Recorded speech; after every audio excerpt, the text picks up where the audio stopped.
Hello, good morning, students. My name is Dr. Harian Verma. Today topic is प्रथम कोटि साधारण अवकल समीकरण। ये हमारा खंड 2 है। खंड 1 हमारा हो चुका है पिछले 2 लेक्चर्स में। ये खंड 1 कंप्लीट हो गया। अब खंड 2 में हम प्रथम कोटि साधारण अवकल समीकरण के तहत पहली हम इकाई पढ़ेंगे, अवकल समीकरणों से परिचय। तो मतलब क्या है, अवकल समीकरण क्या होते हैं इसके बारे में। और अगला है जो प्रथम कोटि एंड प्रथम घात अवकल समीकरण का सॉल्यूशन कैसे निकालेंगे, हल। तो प्रथम घात अवकल समीकरण, तो अवकल समीकरण क्या होते हैं, जैसे कि हमें इससे पहले हमने फंक्शन पढ़ा था कि y is equal to F x. ठीक है, कैलकुलस में हमने पढ़ा था y is equal to F x, जहाँ पर y जो है वो x पर निर्भर करता है। ठीक है, तो x हमारा निर्भर आश्रित जिसे हम बोलते हैं स्वतंत्र चर। ठीक, x तो हमारा स्वतंत्र है, x किसी पर निर्भर नहीं करता, जबकि y x की वैल्यू पर निर्भर करता है। तो x हमारा स्वतंत्र चर हो गया, y हमारा हो गया आश्रित चर जो कि x पर निर्भर करता है। इस फंक्शन का जब हम अवकल समीकरण लिखते हैं तो आएगा dy by D x is equal to f dash x. ठीक, इसी के लिए हमने ये लिखा कि स्वतंत्र चर t एंड आश्रित चर u और उसके अवकलज हैं du बाई डी टी, क्योंकि हमारा स्वतंत्र चर t है और आश्रित चर u है। u जो है वो t पर निर्भर करता है, इसलिए हम उसके अवकलज लिखेंगे तो du by d t d two u by d t square, मतलब कि प्रथम अवकल गुणांक और ये हो गया द्वितीय अवकल गुणांक, first derivative and second derivative. ठीक, अब इसके संबंध को देखिए, नीचे दिखाया गया है m d two u upon d t square is equal to function t comma u t d u t upon d t. ये हमारा एक कुछ फंक्शन रिलेशन दिया हुआ है, इसी को हम अवकल समीकरण के रूप में जानते हैं। अवकल समीकरण, कुछ अवकल समीकरण इक्वेशंस हमारी लिखी हैं, dy by D x is equal to cos x plus sine x. अब देखिए y मतलब कि अगर हम अवकल समीकरण को ऐसे समझें तो ये चेंजेस बताता है, कि जो कि हम प्रीवियस लेक्चर में हम dy बाई डी एक्स के बारे में बता चुके हैं कि x एक्सिस पे चेंजेस, उसके रिलेटिवली y पे जो चेंजेस होता है उसे हम बोलते हैं रेट ऑफ चेंज। तो dy बाई डी एक्स जो y है वो x पर निर्भर करता है, तो जब y के सापेक्ष x में चेंजेस, ठीक है, सॉरी, x के सापेक्ष y में चेंजेस, तो ये होगा। अब x की वैल्यू पे जो भी हम D Y by D x की वैल्यू पर निर्भर करता है। ऐसे ही अगला हमारी इक्वेशन है m d two u by d t square is equal to minus k y. Okay, अब यहाँ पर भी हमारा जो है t y जो है वो t पर निर्भर करता है। इसी तरह से की पावर माइनस एक्स स्क्वायर, ये सारी इक्वेशन हमारी अवकल समीकरण को निरूपित करती हैं। अब यहाँ पे हम अवकल समीकरण क्या होता है एक लाइन में अगर समझें तो कहता है वह समीकरण जिसमें एक या अधिक आश्रित चरों को उन आश्रित चरों के एक या अधिक स्वतंत्र चरों के सापेक्ष अवकलित को अवकल समीकरण कहते हैं। तो अगर हम इसको अवकल समीकरण को ऐसे समझें कि जब कोई एक या एक से अधिक निर्भर चर, जिन्हें हम स्वतंत्र चर बोलते हैं, स्वतंत्र चर और एक या एक से अधिक आश्रित चरों के बीच में संबंध बताया जाता है, ठीक, तो उसे हम अवकल समीकरण बोलते हैं। अवकल समीकरण, एक क्वेश्चन से स्पेशली पूछा जाता है कि अवकल समीकरण और सर्वसमीका में क्या अंतर होता है। तो अवकल समीकरण हम पहले लिख चुके हैं, ये हमारा अवकल समीकरण है D Y by D x is equal to cos x plus sine x. अब ये एक इक्वेशन दी हुई है d by D x of x y is equal to y plus x D Y by D x, तो ये हमारी एक सर्व समीकरण है जिसे हम आइडेंटिटी बोलते हैं। देखिए, अब आइडेंटिटी और मतलब दैट इज सर्व समीकरण में और अवकल समीकरण में क्या अंतर है। तो जब हम इसको डिफरेंशिएट करते हैं तो जो लेफ्ट साइड में बाएं पक्ष में जो भी है उसको हम जब अवकलित करते हैं एक्स वाई को तो हमें दायां पक्ष मिलता है, इसे हम आइडेंटिटी बोलते हैं, सर्व समीकरण बोलते हैं। अगर बाएं पक्ष को हम अवकलित करें तो हमें दायां पक्ष मिलेगा, ये हमारी सर्व समीकरण है। बट हमारी जो अवकल समीकरण है वो ऐसा नहीं होता, ये हमारा सोल्यूशन बताता है कि y की वैल्यू यहाँ से क्या होनी चाहिए। इसको अगर हम सॉल्व करें तो y की वैल्यू x के सापेक्ष हमको मिलेगी, दोनों में अंतर है। तो ये हमारा हो गया अवकल समीकरण, उसमें अंतर। अब अवकल समीकरण जो हम पढ़ते हैं जिसे हम कहते हैं डिफरेंशियल इक्वेशन, तो हमारी डिफरेंशियल इक्वेशंस हम बेसिकली टू टाइप से पढ़ते हैं। एक तो पढ़ते हैं ऑर्डिनरी डिफरेंशियल इक्वेशन, दूसरी होती है पार्शियल डिफरेंशियल इक्वेशन। ऑर्डिनरी से नाम है जैसे कि साधारण अवकल समीकरण, एक होता है आंशिक अवकल समीकरण, ठीक है, पार्शियल मतलब आंशिक। तो अवकल समीकरण हम बता चुके हैं कि एक या एक से अधिक स्वतंत्र चर और एक या एक से अधिक निर्भर चरों के बीच में जो संबंध होता है, बताया जाता है, उसे हम अवकल समीकरण कहते हैं। और अब हम कह रहे हैं कि साधारण अवकल समीकरण क्या कहता है। यहाँ कहते हैं कि जब स्वतंत्र चर एक हो, एक स्वतंत्र चर एक या एक से अधिक, एक स्वतंत्र चर दैट इज एक्स, एक या एक से अधिक निर्भर चरों पर निर्भर करता है, ठीक है, आश्रित चरों पर निर्भर करता है, तो उसे हम बोलते हैं differential equation, ordinary differential equation. केवल साधारण अवकलजों अर्थात एक स्वतंत्र चर के सापेक्ष अवकलज को सम्मिलित करने को अवकल समीकरण कहते हैं। अब देखिए यहाँ पे y जो है वो केवल x पे निर्भर करता है, तो d2 ये हमारी इक्वेशन हो गई। अब यहाँ पे देखिए x और y दोनों हैं और दोनों t पे निर्भर करते हैं। मैंने कहा कि एक स्वतंत्र चर पर जब एक या एक से अधिक निर्भर चर जो है वो स्वतंत्र चर में, कह सकते हैं कि जब डिपेंडेंट वेरिएबल एक से ज्यादा हो और इंडिपेंडेंट वेरिएबल एक हो, इंडिपेंडेंट दैट इज स्वतंत्र एंड डिपेंडेंट एक्स, ये लास्ट इक्वेशन आप देख रहे हैं, इक्वेशन नंबर 12। यहाँ पर इंडिपेंडेंट वेरिएबल जैसे स्वतंत्र चर बोलते हैं वो टी है और डिपेंडेंट वेरिएबल एक्स और वाई है, फिर भी ये हमारी डिफरेंशियल इक्वेशन है। तो सिंपल एक लाइन में ऑर्डिनरी डिफरेंशियल इक्वेशन में स्वतंत्र चर एक होना चाहिए, केवल और केवल एक स्वतंत्र चर होता है। और जब हम पार्शियल में करेंगे तो स्वतंत्र चर एक या एक से ज्यादा होते हैं, एक से ज्यादा। ये हमारी है पार्शियल डिफरेंशियल इक्वेशन, जिसे हम आंशिक अवकल समीकरण कहते हैं। तो आंशिक अवकल समीकरण जिसमें आंशिक अवकलज अर्थात दो या अधिक स्वतंत्र चरों के सापेक्ष एक या अधिक आश्रित चरों के अवकलज को आंशिक अवकलज समीकरण कहते हैं, ठीक है। अब यहाँ पे अगर आप देखेंगे तो del two v upon del x square, del two v upon del y square plus del two v upon del z square equal to 0। पहली चीज तो जो हम साधारण अवकलज समीकरण पढ़ते हैं वहां पे D Y by D X use करते हैं, और आंशिक अवकलज समीकरण में हम del by del X, del by del Y, del by ये यूज करते हैं, डेल ना कि डी, ठीक। और आंशिक अवकलज समीकरण की जो समीकरण होता है उसमें स्वतंत्र चर दो या दो से अधिक होते हैं। तो देखिए यहाँ पे स्वतंत्र चर हैं एक्स, वाई और जेड, ठीक, तीन स्वतंत्र चर आ रहे हैं। और ये किस पे, इन पे कौन निर्भर करता है, वी जो है एक्स वाई जेड पे निर्भर करता है। अब यहाँ अगली क्वेश्चन में देखिए, question number 15, X del Z by del X plus Y del Z by del Y minus Z equal to 0। That is कि जो हमारा स्वतंत्र चर है वो एक्स और वाई है, स्वतंत्र चर एक्स और वाई है, जो कि हमारा किस पे निर्भर कर रहा है, जेड पर। तो ये भी हमारी आंशिक अवकलज समीकरण जिसे हम पार्शियल डिफरेंशियल इक्वेशन बोलते हैं। इक्वेशन नंबर 16, अब यहाँ पे भी आप देखेंगे del 3 U upon del X cube plus del U by del X plus del 2 U upon del T square plus X T U equal to 0 है, क्लियर। अब यहाँ पर भी जो u है हमारा x और t पर, x और t दोनों पर निर्भर करता है, ठीक। अब इसके बाद हम पढ़ते हैं लीनियर और नॉन लीनियर, जिसे हम रैखिक और अरैखिक समीकरण कहते हैं, ठीक। तो रैखिक और अरैखिक समीकरण में सबसे इंपॉर्टेंट है दोनों में क्या अंतर है ये जान लेना। तो रैखिक समीकरण वो होता है कि जहां पर हमारा साधारण या आंशिक अवकल समीकरण में आश्रित चर और उसके अवकलज केवल प्रथम घात के हों, प्रथम घात के। अगर आश्रित चर और उसके अवकलज, आश्रित चर y है, जो y, अब y के अवकलज क्या हो गए, y हो गया, dy बाई डी एक्स हो गया, d2y by D X square हो गया, ये y के अवकलज है। y और y के अवकलज प्रथम घात के हों, ठीक, तो उसे हम बोलते हैं साधारण रेखीय लीनियर समीकरण। अगर जो हमारे y और y के अवकलज हैं, जिसे लिखा है रैखिक समीकरण के गुणांक या उसके अचर होते हैं तथा स्वतंत्र चरों के फलन होते हैं। तो जब अब इसे दोनों इक्वेशन से अंतर समझिए, d2y upon D X square plus Y is equal to X square, तो y हमारा जो है वो है आश्रित चर, उसका गुणांक हो गया है ये डबल डेरिवेटिव जिसे हम बोलते हैं d2y by D X square, इसकी घात 1 है, क्योंकि इसकी जब पावर हम लगाएंगे तो 1 आ रही है, यहाँ पे भी पावर 1 है। तो यहाँ पे यही लिखा हुआ है कि अगर अवकल समीकरण के आश्रित चर के सभी प्रथम घात के होते हैं तो उसे हम बोलते हैं साधारण अवकल समीकरण की लीनियर इक्वेशन।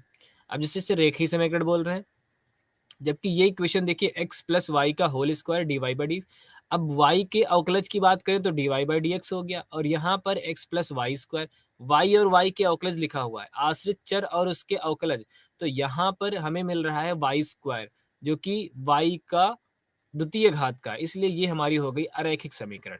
ये देखिए इक्वेशन दी हुई है d2y by D X square plus x Y square. अब यहाँ पर जो y है वो हमारा आश्रित चर है और आश्रित चर की पावर घात 2 है, इसलिए ये हमारा अरैखिक हो गया। और यहाँ पर d2y by D X square ये तो हमारा उसका द्वितीय गुणांक है। अब पहले एग्जाम्पल, पहला d2y by D X square plus Y is equal to X square और d2y by D X square plus x Y square को समझिए। यहाँ पर जो x है वो स्वतंत्र चर है, स्वतंत्र चर की घात कुछ भी हो फर्क नहीं पड़ता है, वो हमारा रैखिक रहेगा।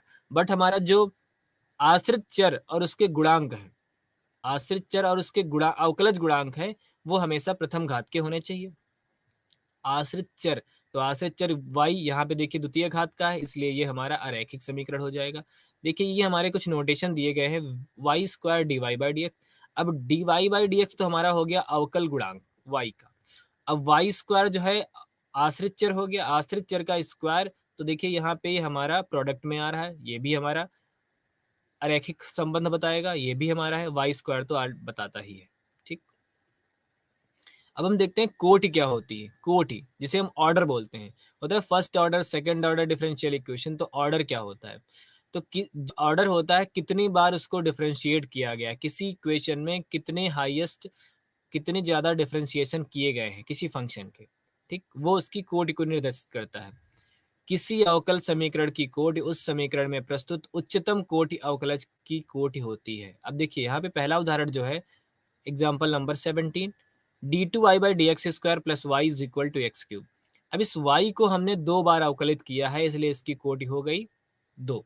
उच्चतम लिया जाता है, क्या लिखा हुआ है, अवकल समीकरण की कोटि उस समीकरण में प्रस्तुत उच्चतम कोटि अवकलज की कोटि होती है। तो d2y by D X square plus Y is equal to X cube, इस y को हमने 2 बार डिफरेंशिएट अवकलित किया, इसलिए इसकी कोटि 2 हो गई। अगला क्वेश्चन देखिए, x plus Y into Y dash का स्क्वायर। जो y डैश है इसका मतलब D Y by D X लिखा है। अब D Y by D X लिखा हुआ है और ये डेरिवेटिव तो एक ही बार हुआ है ना, y डैश का मतलब सिंगल एक बार डिफरेंशिएट हो रहा है। ठीक, तो एक बार अगर हम इसको अवकलित कर रहे हैं तो इसका मतलब इसकी कोट एक होगी, y dash is equal to D Y. अब इस इक्वेशन नंबर 19 में देखिए, हमने d3y by D X cube square plus 2d2y by D X square minus dy by D x plus X square dy by D x की power 4 equal to 0।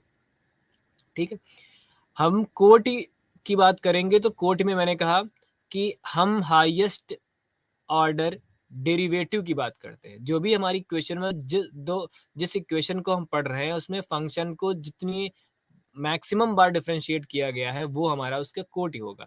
तो यहाँ पे देखिए y को 3 बार डिफरेंशिएट किया गया है, मैक्सिमम जो है 3 बार डिफरेंशिएट, तो ये हमारा जो 3 है ये हमारे इसकी कोटि को निर्देशित करेगा, ये हमारी कोटि को निर्देशित करेगा। अब ये देखिए हमारी एक आंशिक अवकलज समीकरण दिया हुआ है, तो हम जो कोटि है ये हम साधारण अवकलज समीकरण और आंशिक अवकलज समीकरण दोनों में पढ़ते हैं। और जो हमारा नियम ये कहता है, डिफिनेशन यही कहती है, अवकलज के लिए होती है साधारण अवकलज, वही हमारा आंशिक के लिए भी होती है कि किसी अवकल समीकरण की कोटि उस समीकरण में प्रस्तुत उच्चतम अवकलज की कोटि निर्धारित करती है। तो यहाँ पे देखिए del two z upon del x square plus del two z upon del y square plus del Z by del x. तो del Z by del x का मतलब है ये जेड को एक बार एक्स के रिस्पेक्ट में पार्शियली डिफरेंशिएट किया गया है एक बार, और यहाँ पर 2 बार किया जा रहा है, तो इसकी कोटि हो गई 2। ऐसे ही हम अगर घात की बात करें तो घात होती है कि जो भी हम इक्वेशन देख रहे हैं, पढ़ रहे हैं, उस इक्वेशन में जो भी ऑर्डर है, दैट इज कि अवकल जो किया गया मैक्सिमम अवकलज जिस भी टर्म्स का है, तो उसकी जो पावर होगी वो घात होगी। क्या लिखा हुआ है, किसी अवकल समीकरण का घात उस समीकरण में प्रस्तुत उच्चतम कोटि अवकलज का उच्चतम घातांक होता है। प्रस्तुत उच्चतम कोटि अवकलज का उच्चतम घातांक होता है। प्रीवियस स्लाइड में चलते हैं, देखिए यहाँ पे हमारा उच्चतम कोटि क्या है, d2y बाई डी एक्स मतलब 2 है, तो इसकी घात क्या है 1, तो इसका मतलब इसकी घात हो गई 1। अब इस इक्वेशन को देखिए, यहाँ पर अधिकतम इसका ऑर्डर क्या है d3y by D X cube, क्योंकि इसका अवकलज 3 बार हुआ है, तो इस जिस फंक्शन का 3 बार अवकलज हुआ तो उसकी पावर क्या है 2, तो ये हमारी घात हो जाएगी। ऐसे ही इसमें भी 1 बार हुआ तो इसकी घात 1 हो जाएगी। यहाँ पे देखिए क्या लिखा है, 17 और 20 में प्रथम घात के हैं, जबकि 18 और 19 में दो घात के। क्वेश्चन नंबर 17, ये देखिए एग्जाम्पल नंबर प्रथम घात हो गया क्योंकि dy/dx की पावर 1 है। क्वेश्चन नंबर 19, d2y/d3y/dx², ये हमारी घात हो गई 2। क्वेश्चन नंबर 18 में भी 2 है और क्वेश्चन नंबर 20 में 1 है। ठीक, एक चीज और कि जब हम घात पढ़ते हैं तो घात हम डायरेक्ट घात नहीं पढ़ पाते, मतलब डिग्री हम डायरेक्ट, कभी कभी होता है कि कुछ हमारे टर्म्स जो होते हैं कुछ इस टाइप से दिए होते हैं जिसे हम कहते हैं कि करड़ीगत दिए होते हैं, ठीक, या रेशनलाइज होते हैं, तो या नेगेटिव होते हैं भिन्न के रूप में, तो इन्हें हटाना पड़ता है। अब ये इक्वेशन जैसे हमारी दी हुई है, y minus x D Y by D x is equal to R under root 1 plus D Y by D x का होल क्यूब। अब इसकी घात अगर हमसे पूछी जाए तो हम क्या बताएंगे, तो घात ये नहीं होगी कि D Y by D X है, मैक्सिमम अवकलज इसका 1 हो गया, तो 1 की पावर ये 3 दी हुई है इसलिए इसकी 3 होगी घात। ये हम ऐसे नहीं कह सकते हैं। पहले तो हमें इसे रेडिकल फ्री या रेशनलिस्ट फ्री कर्डिगत, जो जिसे रेडिकल टर्म्स से हम करड़ी बोलते हैं, इससे फ्री बनाना पड़ेगा। ठीक है, तो फ्री करने के लिए ये अंडर रूट लगा हुआ है, बोथ साइड स्क्वायर कर देंगे, तो ये आ जाएगा y minus x D Y by D x का whole square is equal to r square 1 plus D Y by D x का होल क्यूब। ठीक, तो जो हमारा करड़ी वाला चिन्ह है वो हट गया। अब ये हटने के बाद अब हम देखेंगे कि हमारी डेफिनेशन क्या कहती है, अवकलज समीकरण का घात उस समीकरण में प्रस्तुत उच्चतम कोटि के अवकलज का उच्चतम घातांक होता है। उच्चतम कोटि के अवकलज का उच्चतम घातांक, तो D Y by D x हमारा का y का उच्चतम अवकलज है D Y by D x, और उसकी घात होगी 3 इधर आएगी 2 इधर आएगी, तो हमारी घात हो गई 3, इसकी हो गई घात 3। क्लियर।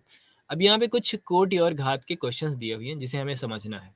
ठीक, तो अब इसमें हमें कोटि बतानी है, घात बताना है। तो पहले तो हम जैसे हम कोटि की डिफिनेशन से हम अच्छे से समझ गए हैं कि जो अवकलज समीकरण जो दिया होता है उसमें जो सबसे ज्यादा बार जिसका अवकलज हुआ होता है जिस फंक्शन को, वो उसकी कोट। तो यहाँ पे देखिए पहली इक्वेशन में D Y by D X एक बार अवकलित हुआ वाई का, D two Y by D X square 2 बार अवकलित हुआ। तो जब 2 बार अवकलित हुआ तो इसका मतलब कोटि हो गई 2। और घात क्या कहती है कि सब सर्वाधिक अवकलित जो हमारा गुणांक होता है उसकी जो पावर होती है उसे हम घात बोलते हैं। देखिए D Y by D x का 2 है, कोई फर्क नहीं पड़ता, लेकिन D two Y by D X square का 2 है, तो ये हमारा अवकलज 2 होगा, घात 2 हो जाएगी जिसे हम डिग्री बोलते हैं, और इसकी ऑर्डर कोटि हो जाएगी 2।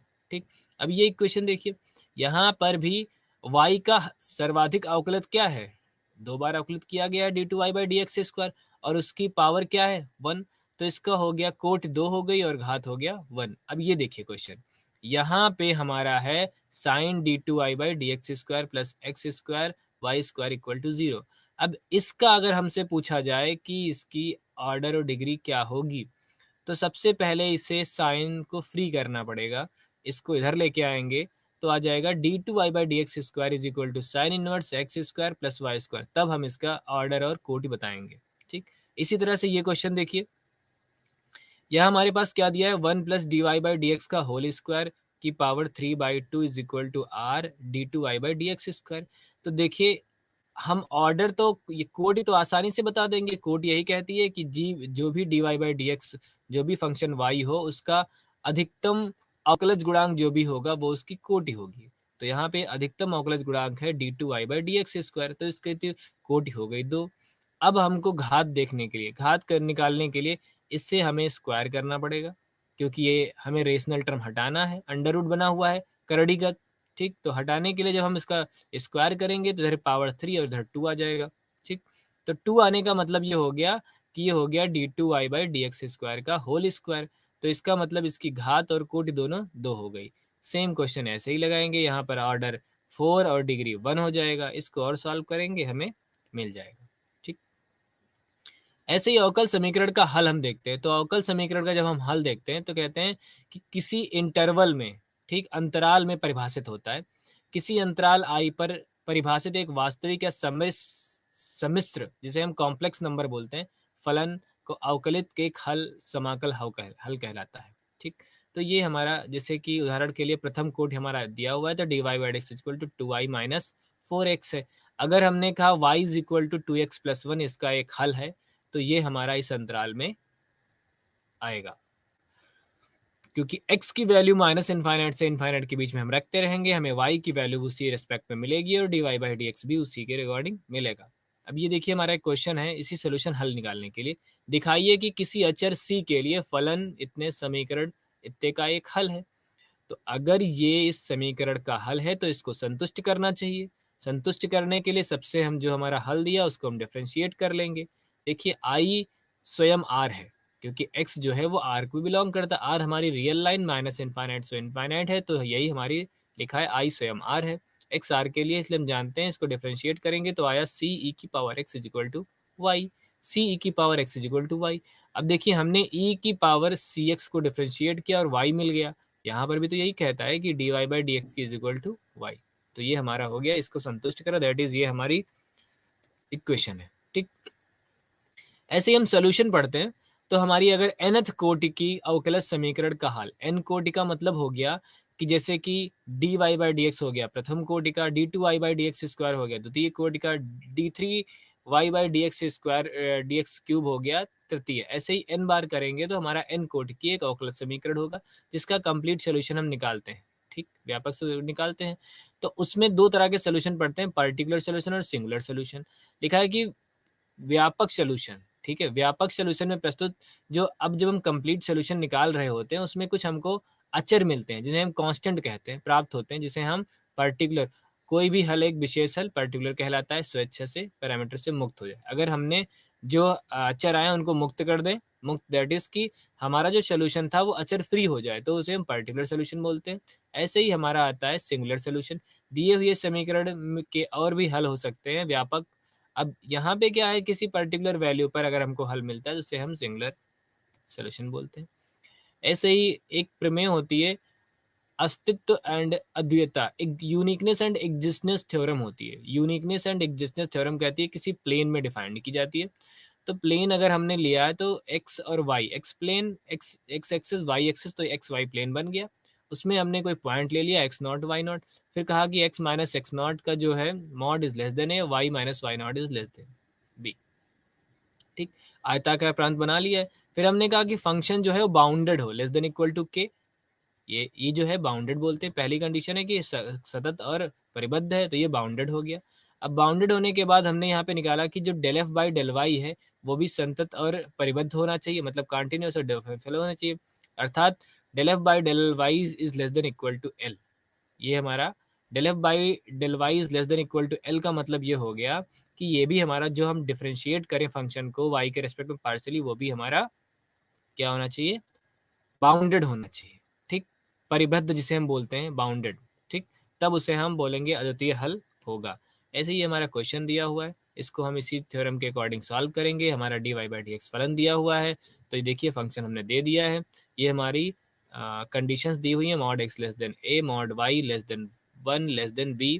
ठीक, इसकी एग्जिस्टनेस एंड यूनिकनेस की जांच करनी है, मतलब अस्तित्व एंड अद्वैतता की जांच करनी है। तो सबसे पहले थ्योरम के अकॉर्डिंग हमारा फंक्शन हो गया, इसको हमने y के रेस्पेक्ट में डिफरेंशिएट किया, 1 आ गया। कह रहे थे इस बाउंडेड होना चाहिए लेस देन इक्वल टू किसी पॉइंट के, तो x नॉट की वैल्यू हमारी 0 हो गई, क्योंकि x not minus x not होता था, तो यहाँ पे वैल्यू 1 हो गई, 0 हो गई, y नॉट की वैल्यू 1 हो गई। अब d के फलन f सतत अंड परिबद्ध है। अब जो फलन हमारा है सतत अंड परिबद्ध है, क्योंकि ये कॉन्टिन्यूअस है और बाउंडेड भी है, तो इसका हल अस्तित्व है। साथ ही एफ वाई सतत अंड परिबद्ध है, तो अद्वितीय हल है। इन्होंने कह दिया कि ये भी सतत अंड है, अगर ये हमारा सतत अंड परिबद्ध है तो अस्तित्व में है, और ये भी है तो ये अद्वितीय हल है। ठीक, इसकी जांच के लिए हमने एक एग्जाम्पल लिया, y is equal to e की पावर x समीकरण के परिबद्ध। तो x की वैल्यू 0 पे हमने देखा, x की वैल्यू 0, अगर x की वैल्यू 0 रखेंगे तो y की वैल्यू मिल जाएगी, अद्वितीय हल है। ठीक, y 0 पर 0 बदल दिया तो प्रांत हमारा हो गया 0 बाई 0, एंड ये हमारा द्वितीय हल हो गया।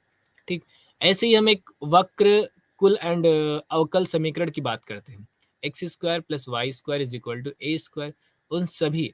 अब देखिए ये हमारी एक सर्कल की इक्वेशन है जो कि ए पर निर्भर करती है। अब ए की वैल्यू को हम घटाते बढ़ा जितना भी बढ़ाते जाएंगे उसी के हिसाब से हमें सर्कल की मिलता है। अब इसका सेंटर चूंकि 0 है और रेडियस ए है, तो रेडियस हम बढ़ाते जाएंगे घटाते जाएंगे, उसी हिसाब से हमें सर्कल बनते जाएंगे, लेकिन उनका सेंटर हमेशा 0 रहेगा। ये देखिए एक हमारी इमेज हमने लगा रखी है जिसका सेंटर हमने 0 मान रखा है, डिफरेंट डिफरेंट रेडियस पे हमने ग्राफ को प्लॉट किया है। ठीक। अब हम जो कि अवकल समीकरण देख रहे हैं, तो अवकल समीकरण से इसका क्या, अगर इसको हम डिफरेंशिएट करें तो हमें मिलता है x plus y d Y by D x equal to zero.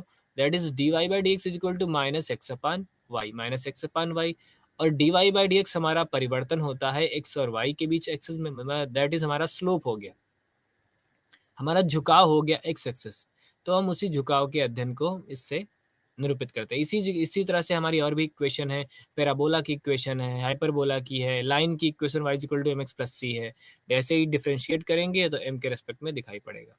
अगली यूनिट है हमारी, अगली इकाई है इकाई 7, प्रथम कोटि और प्रथम घात वाले समीकरणों को हल करना। प्रथम कोटि, और ये काफ़ी आसान हमारी चैप्टर है, प्रथम कोटि और प्रथम को हल करना।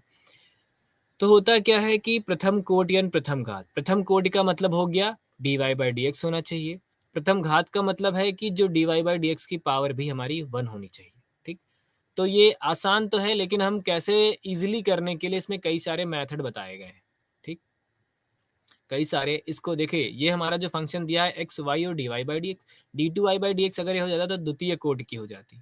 अब D two Y by D x तो है नहीं, तो ये प्रथम कोटि की और प्रथम घात की इक्वेशंस ऐसी होंगी, जिसमें हम कहते हैं चर पृथक्करण, जैसे हम सेपरेबल वेरिएबल कहते हैं। अगर हमारी equation D Y by D x is equal to F X comma Y है, कहने का मतलब है अगर हम फंक्शन को एक्स और वाई में अलग अलग कर सकें तो वाई वाले टर्म्स वाई के डी वाई के साथ और एक्स वाले टर्म डी एक्स के साथ करके इंटीग्रेट कर देंगे, हमें सोल्यूशन मिल जाएगा। जैसे कि हमारा एग्जाम्पल दिया हुआ है D Y by D x is equal to X square 1 minus Y square.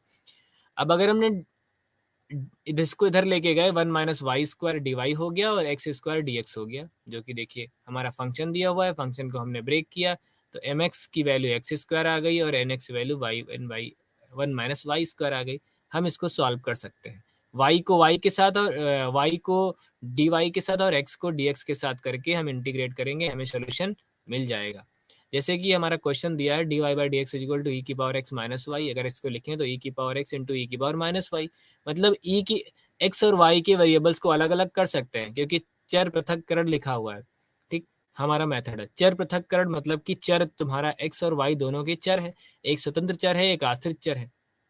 तो अगर दोनों को हम अलग कर पा रहे हैं तो हम आसानी से इसको सॉल्व कर सकते हैं। देखिए ई की पावर एक्स इंटू ई की पावर माइनस वाई है, अब वाई वाले को हम वाई के साथ लेके गए और एक्स वाले को एक्स के साथ रखा, तो हमारा आ गया ई की power Y is equal to X, तो ई की पावर वाई प्लस ई की पावर एक्स प्लस सी, ये हमें सोल्यूशन मिल गया। y इज इक्वल टू, अगर हमने फिर इसके बाद एंटी लॉग ले लिया, एंटी लॉग लेने पर Y X is equal to L N E की पावर एक्स प्लस सी। अगला क्वेश्चन देखिए, यहाँ पे हमें जो कांस्टेंट मिला था लास्ट क्वेश्चन में, इस कांस्टेंट को भी की वैल्यू भी हमको चाहिए होगी, तो इसलिए कंडीशन दे दी गई इनिशियल वैल्यू प्रॉब्लम टाइप की। यहाँ पे बोला क्या x की वैल्यू 0 पर y की वैल्यू -1 है, तो इस प्रॉब्लम का हल बताइए। अब देखिए ध्यान से, तो ये हो गया 1 plus Y square D x plus 1 plus X square D Y equal to 0। इसे हम अलग कर सकते हैं x वाले x के साथ और y वाले y के डी वाई के साथ। तो यहाँ जब हमने किया तो D X upon 1 plus X square plus D Y upon 1 plus Y square equal to 0। अब इसको हमने इंटीग्रेट कर दिया, tan inverse x plus tan inverse y equal to c। ठीक, अब ये तो हमें मिल गया, अलग अलग करके हमने इंटीग्रेट कर दिया। अब इसके कंडीशन की बात करें तो कह रहे हैं कि y की वैल्यू -1 है और x की वैल्यू 0 है, तो x की वैल्यू 0 और y की वैल्यू -1 रखेंगे तो tan इनवर्स 0, मतलब tan 0 की वैल्यू तो होती है हमारी 0, तो ये तो हमारी 0 हो गई। अब tan इनवर्स 1 किसका होता है, तो -π/4 की वैल्यू होती है tan इनवर्स 1, तो c की वैल्यू आ गई -π/4। इसी तरह से हमने निकाला तो ये हमें सोल्यूशन मिल गया, कंप्लीट सोल्यूशन।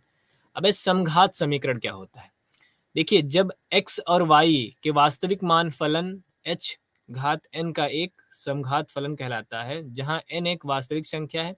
यदि हम सभी x y और लेमडा ग्रेटर देन 0 के लिए इसको सॉल्व करें, देखिए तो हो गया h lambda x plus lambda y is equal to lambda की power n h x comma y।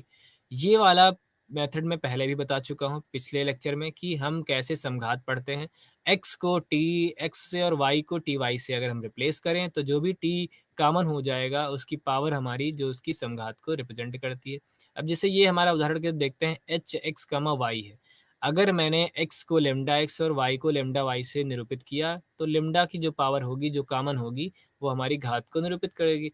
यहाँ पे देखिए लेमडा क्यूब मिलेगा, यहाँ lambda square into lambda that is lambda cube, यहाँ पर lambda into lambda square lambda cube, यहाँ पे भी लेमडा क्यूब मिलेगा, तो हमारा हो गई इसकी जो समघात हो गया और उसकी घात क्या है 3।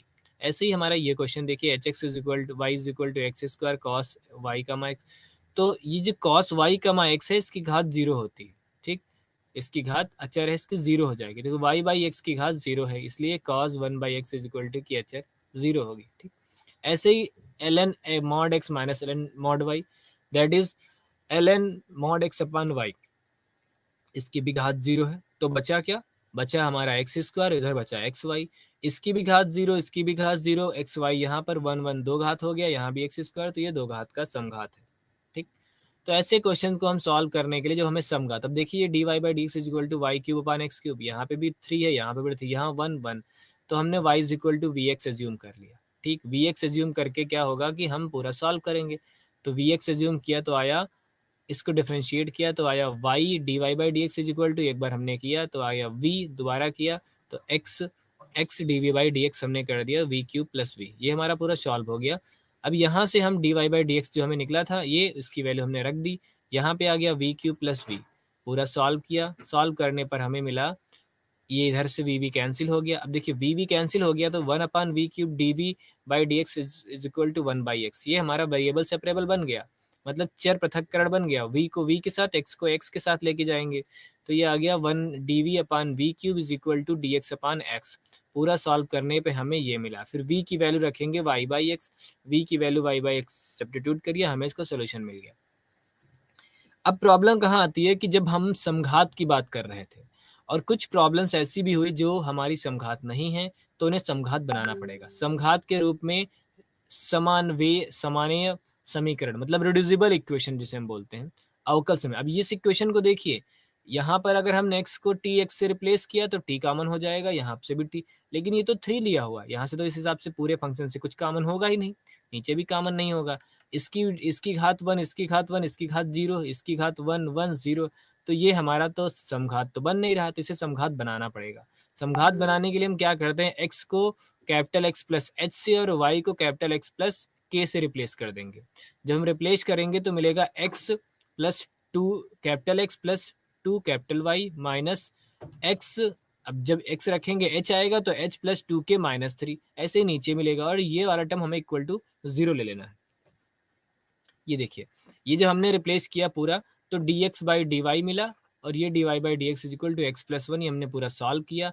जो लास्ट में टर्म आया देखिए 1, जिसे हमने इसमें 1 मान रखा है, अगर हम h मानेंगे तो h पूरा सॉल्व करके हमारा 0 आ जाएगा। h और k की वैल्यू सॉल्व करेंगे तो ये हमारा जो इक्वेशन मिली वो हमारी मेरी किस क्या है, होमोजीनियस फॉर्म में, ठीक, मतलब कि समान समघात समीकरण मिल गए। अब समघात मिल गई, इसको हम रिड्यूस करके वेरिएबल सेपरेबल से इसको हम सॉल्व कर सकते हैं। ऐसे ये क्वेश्चन देखिए, अब यहाँ पे देखिए अच्छे से बताया गया है, x की वैल्यू को हमने कैपिटल X प्लस एच, और y की वैल्यू, क्योंकि ये हमारी इस होमोजीनियस के फॉर्म में नहीं है, y is equal to capital Y plus K रखेंगे, हमने सॉल्व किया। अब k minus H plus 1, k plus H को इक्वल टू 0 रखेंगे, h और k की वैल्यू निकालेंगे जिसके लिए ये हमारा 0 आ जाए, तो हमने निकाला कि h और k की वैल्यू हमको मिल गई, जिसके लिए ये हमारी इक्वेशन 0 हो गई। इसके बाद अब देखते हैं इसको हम फॉर्म में इक्वेशन लिखते हैं। तो जब हम ये इक्वेशन लिखते हैं तो देखिए ये क्या आ गया, ये इक्वेशन हमारी ये 36, ठीक, और ये हमारी फिर से वही आगे हमने लिख गया है, h और k की वैल्यू मिल गई, D Y by D x is equal to, अब ये देखिए h और k की वैल्यू रखने के बाद हमारी जब ये पूरा 0 हो गया तो इक्वेशन बची D Y by D x is equal to Y minus x upon Y plus X. अब ये y माइनस एक्स, अब इसको ये होमोजीनियस फॉर्म में हो गई है, तो y को v प्लस एक्स से रिप्लेस करेंगे, सॉल्व करेंगे।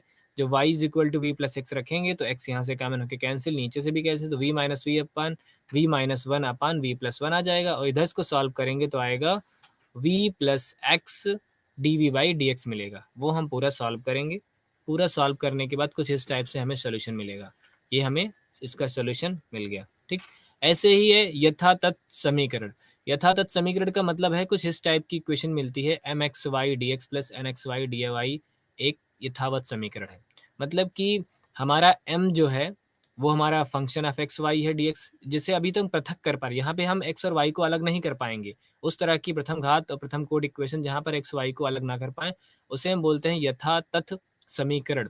तो इसके लिए हम करते हैं कि यहाँ पे हम एग्जैक्ट सोल्यूशन देखते हैं। अब ये क्वेश्चन देखिए, यहाँ पे हम अलग नहीं कर पा रहे हैं, तो हमने क्या किया, इसको m d x plus n d Y equal to 0 होती थी, तो m को y के रेस्पेक्ट में और n को x के रेस्पेक्ट में डिफरेंशिएट करते हैं। अगर दोनों की वैल्यू इक्वल है तो होती यथायथ समीकरण। दोनों की वैल्यू इक्वल है तो उसे इस इक्वेशन को हम बोलेंगे exact equation, exact differential equation. ठीक, तो ये हो गई। तो इसका अब हम सोल्यूशन निकालने के लिए जाएंगे, तो जो अब चूंकि ये एग्जैक्ट है, ये इक्वल है इसलिए एग्जैक्ट है, तो इसको हम डिफरेंशिएट करेंगे with respect to x taking y as a constant. ठीक, अब m वाले पार्ट को देखिए, यहाँ प्रथम चरण 1 क्या दिया, y को अचर मानते ही mx y को x के सापेक्ष समाकलित करने पर हमें प्राप्त होता है ये x y को कांस्टेंट मानते हुए। n वाले फंक्शन को y के रिस्पेक्ट में करेंगे, लेकिन जिस फंक्शन में x होगा उसे हम अवकलित इंटीग्रेट नहीं करेंगे। अब देखिए, यहाँ पर एक्स वाई है, यहाँ पर एक्स है, इसलिए हम इसको नहीं जीरो कर देंगे, इसको जीरो। यहाँ पे सिर्फ वाई है तो वाई को अवकलित करेंगे। ये हमारा सोल्यूशन मिल गया। ये पूरा अवकलित करें, दोनों को हम साथ में रखेंगे तो ये हमारा इसका सोल्यूशन हो गया। ऐसे ही अगली इक्वेशन है, इसी इसको भी हम ऐसे ही कर डालेंगे। ठीक, सेम पुरानी प्रोसेस। अब कुछ नियम है समाकलन गुणांक के, जिसमें प्रथम गुणांक तो है कि कभी कभी एक दृष्टि में हम देख के ज्ञात कर पाते हैं, कभी नहीं कर पाते हैं। तो जो कुछ सोल्यूशन ऐसे हमारे हैं जिनको हम एक बार में देख के हमें समझ में आ जाता है। ठीक, ये जिसे हमारी इक्वेशन दी है 1 plus x y y d x, और ये अब इसमें हम क्या है कि फंक्शन को m और n तो हम देख पा रहे हैं, बट हम इसका सोल्यूशन एग्जैक्ट नहीं बता पा रहे हैं। उस केस में हम क्या करते हैं, जिसे हम इंटीग्रेटिंग फैक्टर बोलते हैं, समाकलन गुणांक निकालना का मेथड है समाकलन गुणांक। ठीक, समाकलन गुणांक निकालने के और भी कई सारे मेथड है, हमारे पास समय कम है इसलिए हम अगले लेक्चर्स में इसको कंप्लीट कर देंगे। सबसे पहले समाकलन गुणांक के बारे में बताते हुए, क्योंकि इसे अच्छे से बताना ज़रूरी है और यहाँ पे समय कम है, इसलिए मैं इसको अभी यहीं पे छोड़ रहा हूँ। ठीक, थैंक यू।